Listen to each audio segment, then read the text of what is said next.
நற்செய்தி வாசகம். மத்தேயு எழுதிய நற்செய்தி 10ஆம் அதிகாரம். ஆண்டவரின் உயிருள்ள வார்த்தைகள் 24 33 முடிய. சீடர் குருவை விட பெரியவர் அல்ல, பணியாளரும் தம் தலைவரை விட பெரியவர் அல்ல. சீடர் தம் குருவை போல் ஆகட்டும், பணியாளர் தம் தலைவரை போல் ஆகட்டும். அதுவே போதும்.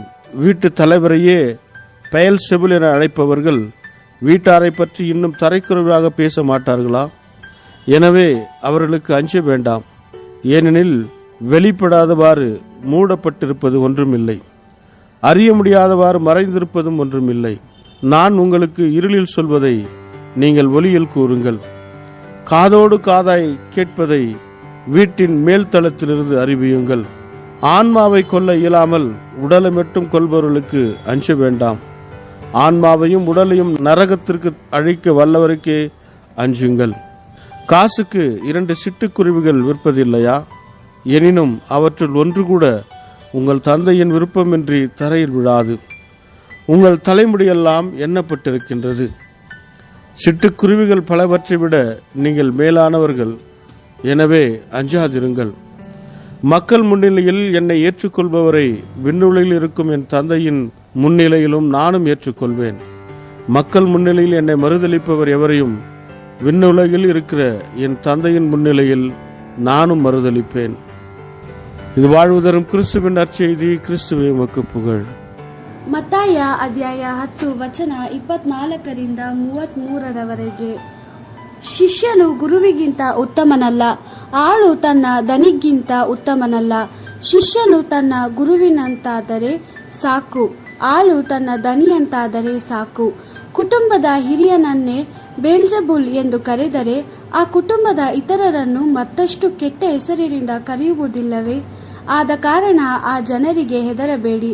ಮರೆಯಾಗಿರುವ ಪ್ರತಿಯೊಂದು ಬಹಿರಂಗವಾಗುವುದು, ಗುಪ್ತವಾಗಿರುವ ಪ್ರತಿ ಸಂಗತಿಯು ಬಯಲಾಗುವುದು. ನಾನು ಕತ್ತಲೆಯಲ್ಲಿ ಈ ಸಂಗತಿಗಳನ್ನು ನಿಮಗೆ ಹೇಳುತ್ತಿದ್ದೇನೆ, ಆದರೆ ನೀವು ಈ ಸಂಗತಿಗಳನ್ನು ಬೆಳಕಿನಲ್ಲಿ ಹೇಳಬೇಕೆಂಬುದು ನನ್ನ ಇಷ್ಟ.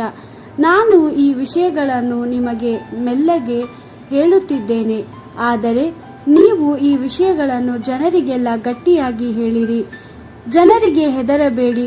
ಅವರು ಶರೀರವನ್ನು ಮಾತ್ರ ಕೊಲ್ಲಬಹುದು, ಆತ್ಮವನ್ನು ಅವರು ಕೊಲ್ಲಲಾರರು. ಶರೀರವನ್ನು ಆತ್ಮವನ್ನು ನರಕಕ್ಕೆ ಹಾಕಬಲ್ಲ ದೇವರಿಗೆ ಭಯಪಡಿರಿ.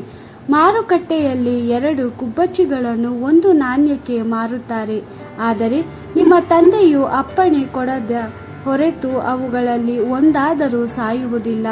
ನಿಮ್ಮ ತಲೆಯಲ್ಲಿ ಎಷ್ಟು ಕೂದಲುಗಳು ಇವೆ ಎಂಬುದು ಸಹ ದೇವರಿಗೆ ತಿಳಿದಿದೆ. ಆದ ಕಾರಣ ಹೆದರಬೇಡಿ, ನೀವು ಅನೇಕ ಗುಬ್ಬಚ್ಚಿಗಳಿಗಿಂತಲೂ ಹೆಚ್ಚು ಬೆಲೆಯುಳ್ಳವರಾಗಿದ್ದೀರಿ. ಒಬ್ಬನು ಬೇರೆಯವರ ಮುಂದೆ ತಾನು ನನ್ನವನೆಂದು ಹೇಳಿದರೆ, ನಾನು ಸಹ ಪರಲೋಕದಲ್ಲಿ ನನ್ನ ತಂದೆಯ ಮುಂದೆ ಅವನನ್ನು ನನ್ನವನೆಂದು ಹೇಳುತ್ತೇನೆ.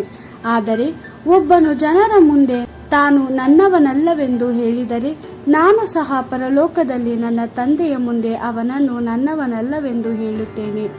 ದೇವರ ವಾಕ್ಯವಿದು. ದೇವರಿಗೆ ಕೃತಜ್ಞತೆ ಸಲ್ಲಲಿ. Gospel according to Matthew chapter 10 verse 24 to 33. A disciple is not above his teacher or a slave above his master. A disciple should be glad to become like his teacher and the slave like his master. If the head of the family has been called Beelzebul, how much more the members of the family? So do not be afraid of them. There is nothing covered that will not be uncovered, and nothing hidden that will not be made known. What I am telling you in the dark, you must speak in the light. What you hear in private, proclaim from the housetops. Do not be afraid of those who kill the body, but cannot kill the soul. Rather be afraid of the one who can destroy both body and soul in hell. Are not 2 sparrows sold for a copper coin? Yet not one of them falls to the ground without your Father's consent. As for you, every hair of your head has been counted. So do not be afraid. You are worth much more than a flock of sparrows. Whoever acknowledges me before others, I will acknowledge before my Father in heaven. Whoever disowns me before others, I will disown before my Father in heaven. The Gospel of the Lord. Praise to you, Lord Jesus Christ.